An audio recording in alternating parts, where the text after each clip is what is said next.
Assalamualaikum warahmatullahi wabarakatuh, Sobat Waalaikumsalam. Inspirasi.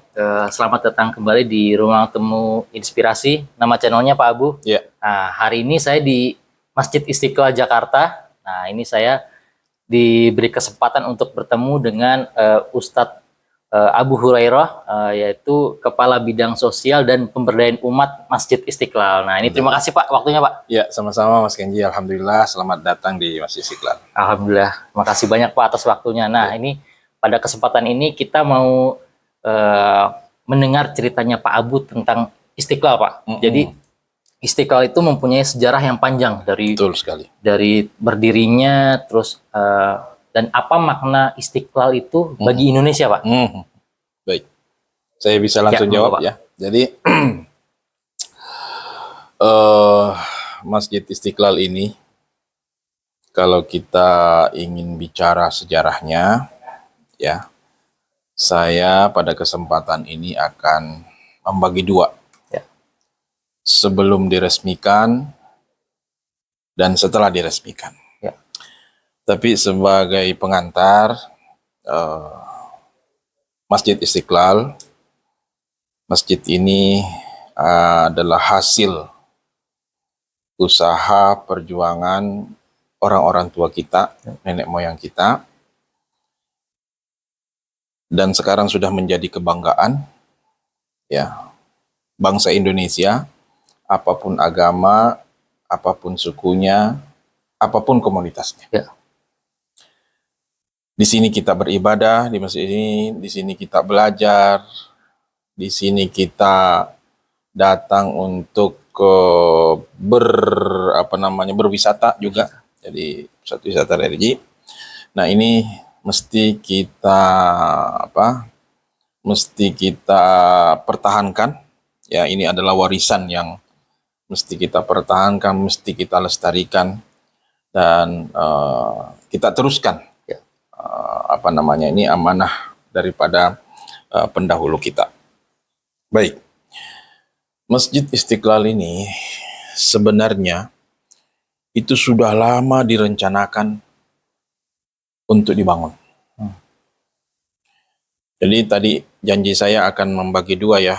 Fase pertama itu sebelum diresmikan tanggal 22 Februari 1978, ini minggu depan insya Allah tanggal 22 kita milad yang ke-47. Jadi pada saat tidak dijajah, belum merdeka, ini memang keinginan untuk membuat masjid ini sangat besar sekali. Karena pada waktu itu kita 350 tahun dijajah, ini di Jakarta khususnya ini, itu tidak ada masjid besar, yang ada hanya surau, langgar, musala lah kalau kita. Masjid nggak ada. Jangankan di jalan-jalan besar seperti jalan di sini, jalan Perwira, kemudian jalan Merdeka Timur, sampai ke Keramat, itu nggak ada sama sekali. Jalan protokol lah ya Pak? Jalan protokol itu nggak ada masjid. Sama sekali nggak ada. Ada musola di gang-gang, di jalan di gang sempit di dalam.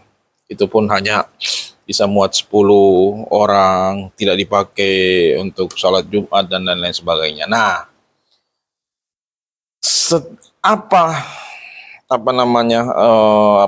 keadaan pada waktu itu di lokasi yang 10 hektar ini tempat Istiqlal dibangun. Nah, tadinya itu adalah sebuah taman yang sangat indah sekali. Namanya Wilhelmina Park. Taman Wilhelmina Park ini mungkin kalau sekarang di tahun 50-an ya, ini seperti Disneyland. Itu menjadi buah bibir perbincangan mancanegara ya Pak? Iya, mancanegara. Orang-orang dari Belanda datang ke Jakarta hanya ingin menikmati suasana di Wilhelmina Park. Karena bukan hanya sekedar taman. Di dalam ini terdapat benteng. Yang paling terkenal itu Benteng Citadel. Itu di bawahnya ini, di bawah masjid ini, itu Benteng Citadel. Dan itu di bawah tanah itu banyak kamar-kamar ruangan. Ya. Nah, dan itu digunakan oleh tentara Belanda jika di atas di permukaan itu ada kekacauan, dia bisa sembunyi di situ, kemudian bisa menyimpan amunisi, persenjataan dan bekal mereka kalau ada kekacauan. Kemudian ada kayak tugu ya, namanya water flow. Itu semacam itu bagus sekali, itu di sejarah itu gambar-gambar itu ada seperti malaikat ya yang ada sayapnya, itu terbuat dari perunggu. Sayang sekali tugu itu dirobohkan pada saat pembangunan Masjid Istiqlal ini dimulai. Nah, seandainya itu masih ada sampai sekarang, itu jadi katanya sih perunggunya itu dibawa lagi ke Den Haag, ke Belanda sana. Saya wallahu alam siapa yang simpan, yang jelas itu sangat bersejarah sekali karena itu simbol kekalahan bangsa tentara Belanda di Aceh pada waktu itu, pada perang Aceh. Baik, kita tinggalkan itu. Ya. Nah, setelah kita merdeka, keinginan tadi untuk membuat sebuah masjid itu lebih kencang lagi. Ya. Lebih kencang lagi, terutama dari Bapak Wahid Hasyim ya. Wahid Hasyim itu bapaknya Gus Dur.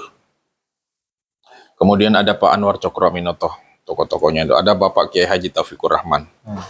Sampailah pada tanggal 7 Desember 1954 itu disepakati membuat sebuah yayasan, namanya Yayasan Masjid Istiqlal, disahkan di notaris, namanya notarisnya itu Elisa Pondak. Sebelumnya itu sekitar 300 orang itu kumpul, anak-anak muda ini. Ya. Jadi waktu kita merdeka itu jangan dibayangkan yang pada saat itu anak-anak ya orang tua yang sudah ubanan, yang itu enggak, ini anak-anak muda ini. Yang kumpul umur 30 tahun, mungkin kurang daripada 30 tahun lah, kumpul di Merdeka Utara, namanya Gedung Deka Park. Dan disitulah disepakati membuat Yayasan Masjid Istiqlal. Nah, sebelumnya itu memang sepakat sudah lama itu sebenarnya, pokoknya kalau kita punya masjid kita namakan Istiqlal, karena memang tujuannya itu sebagai simbol kemerdekaan juga. Ya. Di samping itu memang karena umat Islam paling banyak, maka disepakati untuk membuat masjid dan dinamakan Istiqlal sebagai rasa syukur kita atas nikmat kemerdekaan. Ya. Apa arti kata Istiqlal itu, Pak? Istiqlal itu artinya merdeka dari bahasa Arab. Ya. Nah, setelah sepakat membuat Yayasan Masjid Istiqlal ini, ditunjuklah Bapak Anwar Cokroaminoto sebagai ketuanya. Ya. Waktu itu di gedung gedung Deka Park itu, yang mimpin itu Kiai Haji Taufikur Rahman. Nah, setelah terbentuk ini, disahkan di depan notaris, lalu tim ini melapor ke Presiden Soekarno. Presiden Soekarno menyambut baik, setuju. Kemudian panitia, ya susunan panitia tadi itu mengangkat Bung Karno, Presiden, menjadi Kepala Bidang Teknik Pembangunan Masjid Istiqlal. Karena Bung Karno ini, Presiden kita ini adalah seorang insinyur juga. Ya. Lah, tahun 1955, Juli 1955, itu diumumkan pemenang sayembara. Sayembara apa? Sayembara maket Masjid Istiqlal namanya. Rancangan. Ya, Masjid Istiqlal yang dibangun itu bentuknya dilombakan, disayembarakan. Pada waktu itu banyak yang ikut, baik itu perorangan maupun korporasi maupun perusahaan. Dan sekitar 30 yang memasukkan karyanya, dan yang masuk nominasi hanya 5 karya. Dari 5 yang masuk nominasi ini diambil yang paling bagus, yang paling sesuai, yang paling representatif. Kebetulan waktu itu ketua Dewan Jurinya Bung Karno sendiri, anggotanya ada Buya Hamka, Haji Abdul Kalim Abu Bakar Aceh, Insinyur Juanda, kemudian beberapa insinyur yang sangat terkenal pada waktu itu, dan diputuskan bahwasanya karya Pak Silaban ini, Fredrik Silaban ya. Fredrik Silaban, sebagai pemenangnya.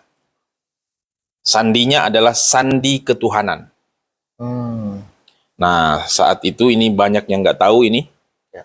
karena memang belum ada, saya rasa, buku yang mengupas tentang ini. Ya. Hanya artikel-artikel lepas seperti itu. Ini juga tantangan buat generasi yang akan datang untuk membuat buku sejarah tentang Masjid Istiqlal. Ini saya dapatkan terus terang dari senior-senior kami di Masjid Istiqlal yang cerita. Rata-rata sudah pada meninggal. Jadi ini dari semacam hadis dari ini akhirnya sampai ke saya. Pada waktu itu Bapak Silaban itu, Fredrik Silaban, mendapatkan hadiah bintang Istiqlal terbuat dari emas seberat 75 gram. Dan uang tunai 25.000 rupiah. Waktu itu 25.000 mungkin Ya, sangat banyak ya, banyak dulu dengan tahun 60-an itu. Tahun 50-an ya.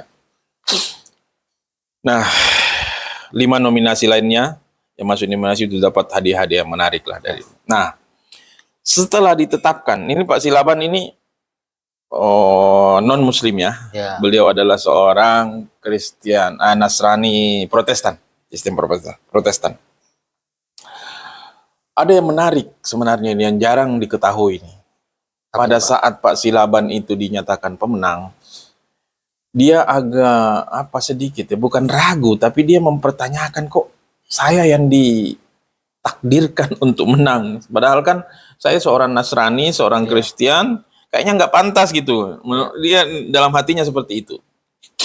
Akhirnya ada doa Pak Silaban yang paling terkenal itu, yang sangat terkenal. Beliau berkata begini, Tuhan, seandainya Engkau itu tidak merestui saya merancang membangun Masjid Istiqlal ini, beri saya penyakit. Gagalkan usaha saya ini, gagalkan ikhtiar saya. Tapi seandainya Engkau restui saya menggambar, membangun, merancang masjid ini, tolong sukseskan saya. Ya.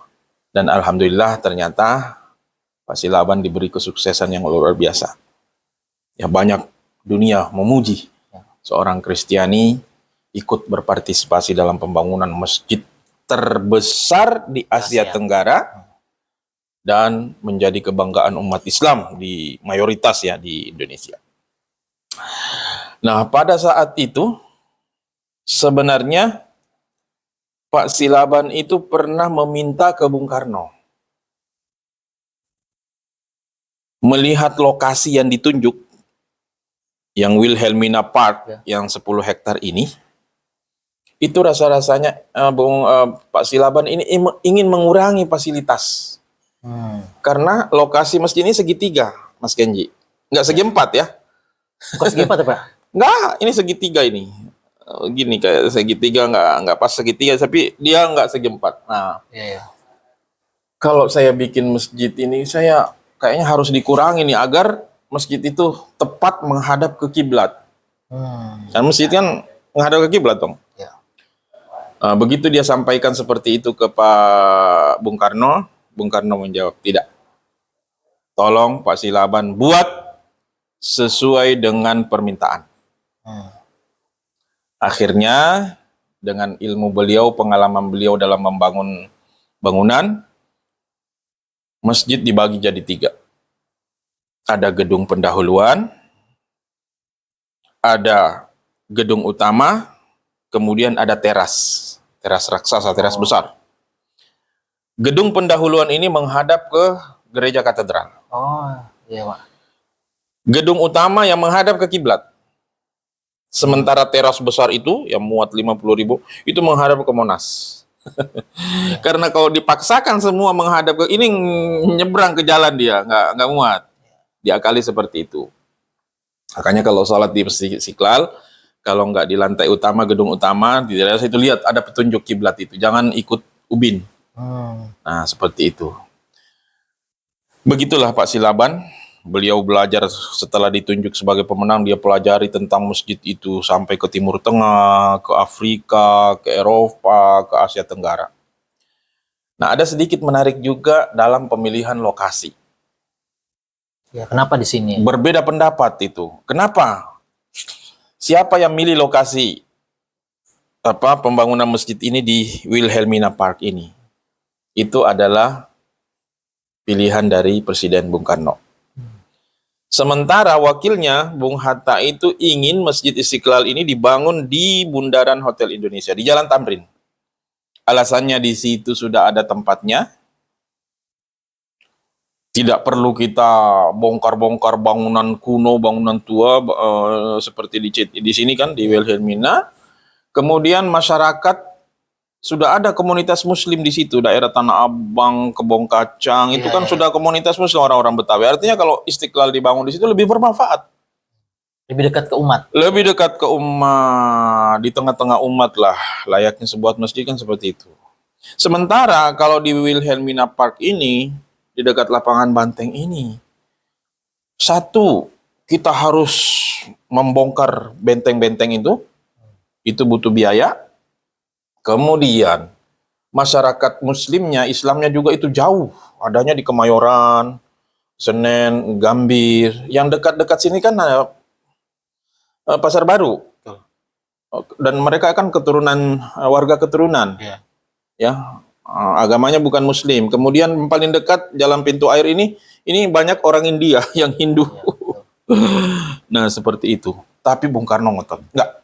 Apa filosofinya, Pak? Nah, jadi Bung Karno itu pengen, beliau berkata bahwasanya kita ini bangsa Indonesia. Itu kan terdiri dari berbagai macam agama. Agama banyak. Ya. Ada 6 agama resmi. Dan tidak mungkin kita itu menjadikan Indonesia ini Muslim semua. Tidak mungkin. Ya. Atau Katolik semua, itu nggak mungkin. Perbedaan itu niscaya gitu. Perbedaan itu sesuatu yang sudah dari sononya, sudah ditakdirkan. Apa yang bisa kita lakukan adalah mendekatkan tempat-tempat ibadah mereka. Ya, paling nggak kalau masjid sama katedral, sama Immanuel ini berdekatan, paling nggak mereka berjumpa, mereka saling nyapa. Ya. Itu yang kita bisa lakukan. Itu satu. Dari segi, toleransi lah alasannya. Yang kedua, beliau itu dari segi arsitek. Memang rata-rata masjid itu, namanya masjid negara, itu dekat dengan pusat kekuasaan. Dengan istana atau dengan keraton, dekat dengan alun-alun, monumen nasional, dekat dengan pasar. Ya. Kalau Mas Kenji ke Jawa ke Jogja, yang namanya Sendega itu pasti. Atau ke Banten lah, Pak ya. Iya, keraton, pasar, alun-alun. Betul. Dan bukan cuma di Indonesia, hatta di negara-negara Afrika, di Arab sendiri, di Afrika Utara, Tunis, Aljazair, masjid negara ini pasti. Kasbah, pusat kekuasaan, pasar, dan alun-alun. Rumana itu begitu memang dari segi arsitek. Nah, kemudian Bung Karno juga menginginkan, karena Wilhelmina Park yang 10 hektar ini kan simbol penjajahan bangsa Belanda di Indonesia. Simbolnya itu penjajahan. Nah, Bung Karno pengen di atas simbol penjajahan ini itu dibangun simbol kemerdekaan, yaitu Masjid Istiqlal. Oke. Itu dalam filosofinya itu. Ya, betul. Pemikirannya dalam. Nah, kemudian yang kedua, Bung Karno mengingatkan ke Pak Silaban, tolong buat Istiqlal ini kokoh, tidak memakai genteng, tidak memakai material dari kayu, bisa bertahan 100, 200, 300, bahkan 1000 tahun. Makanya masjid ini itu tidak ada gentengnya. Iya, betul. Gedung utama itu ditutupi sama kubah besar. Kubah itu hampir berfungsi sebagai atap, itu hampir menutupi gedung utama. Kemudian materialnya itu stainless steel, itu diimpor dari Jerman, dari Jepang. Kemudian marmer, semua permukaan Masjid Istiqlal ditutupi oleh marmer. Itu juga ada maksud dari segi ilmu arsitek itu kan efisiensi biaya ya. Memang agak mahal, tapi kita efisiensi pemeliharaan. Artinya kalau seandainya Jangka nggak panjang ya Pak. iya, kalau nggak ditutupi marmer setiap lebaran, kalau kita mau perbarui dicat itu kan berapa drum cat butuh. Ya.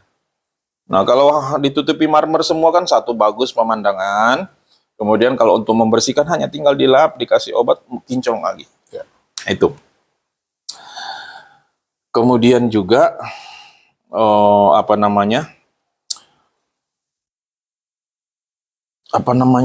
bentuknya. Nah, ini Nah, penting. itu bentuknya Pak.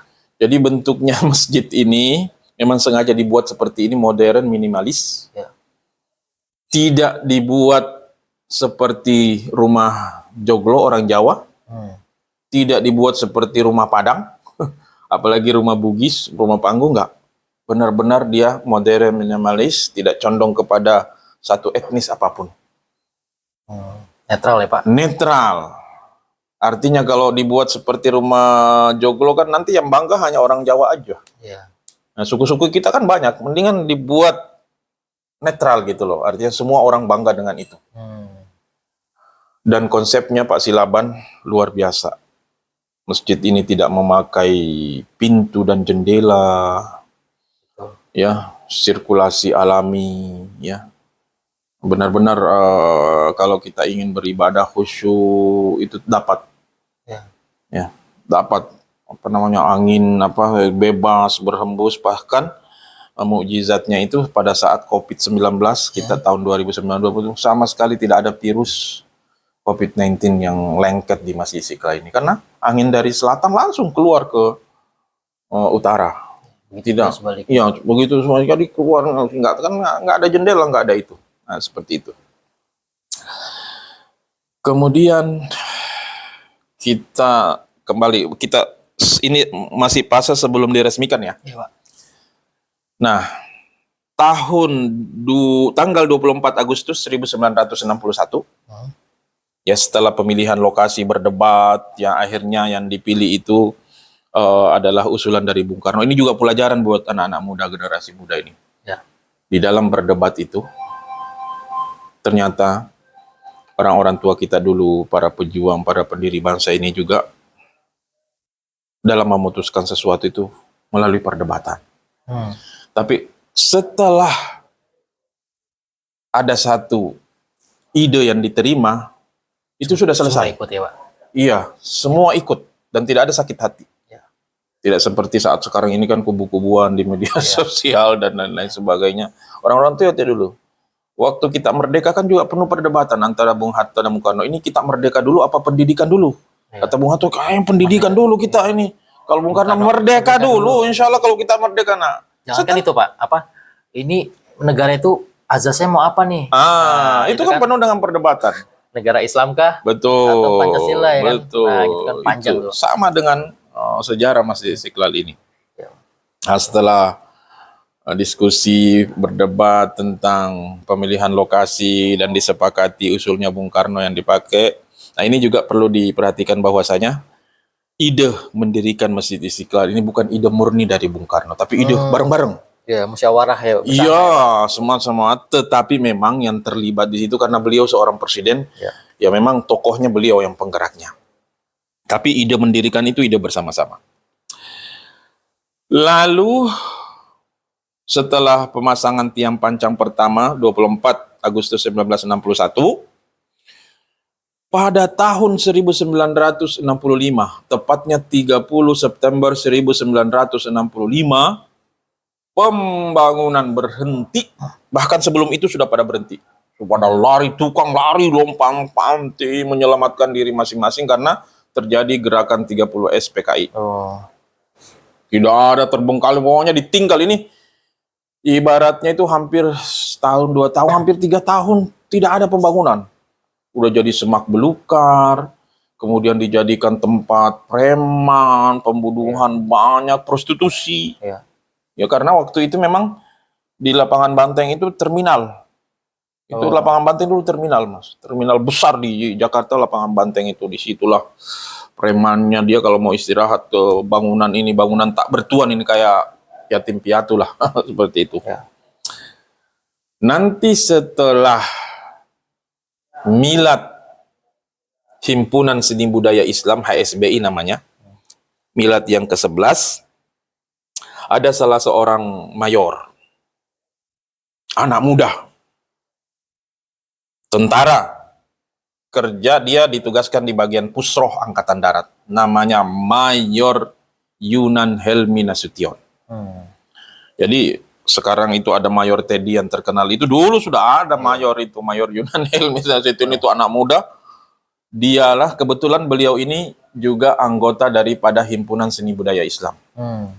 Nah, pada saat mau milad yang ke-11, beliau bersurat ke Jenderal Nasution, ya kalau nggak salah Nasution itu, meminta izin untuk menggunakan halaman proyek Masjid Istiqlal yang terbengkalai itu untuk miladnya yang ke-11.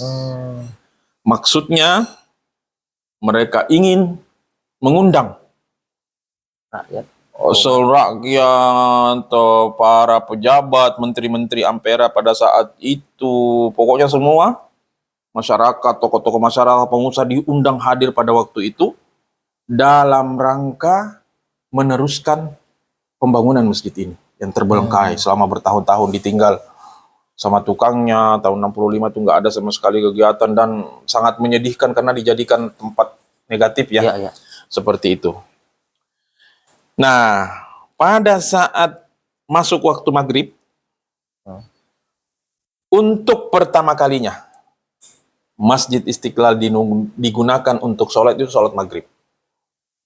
Itu yang azan pada waktu itu namanya Asmara Syaf, itu anak muda juga, anggota HSBI, Himpunan Seni Budaya Islam.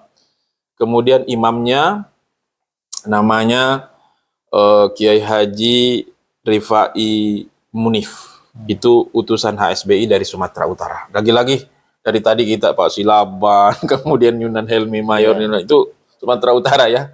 Kebetulan, nggak tahu saya kebetulan apa bagaimana, saudara-saudara kita dari Sumatera Utara ternyata dalam sejarah. Iya. Nah, setelah itu salat maghrib, itulah salat maghrib pertama, ibadah pertama yang dilakukan di Masjid Istiqlal pada saat masih proyek. Seminggu kemudian, itu diadakan sholat Jumat pertama. Itu pada tanggal, kalau tadi itu 24 September 1967, hari Jumatnya itu 29 September 1967, itu sholat Jumat pertama. Imam dan khotib itu Kiai Haji Hasan Basri, beliau tokoh Islam yang sangat terkenal di tanah air. Kemudian muadzinnya Bapak Mukhtar Sum. Nah, kalau beliau ini saya masih ketemu. Ya, sekarang sudah nggak ada, udah almarhum. Pas saya baru masuk di Masjid Istiqlal, itu beliau masih terdaftar sebagai pengurus masjid. Saya sempat bertemu, saya banyak cerita dari beliau ini. Yang mengalami.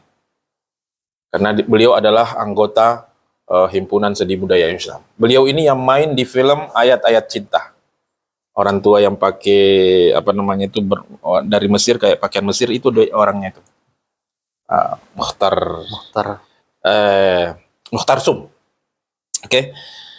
Kemudian pada tanggal 5 Oktober 1967 juga,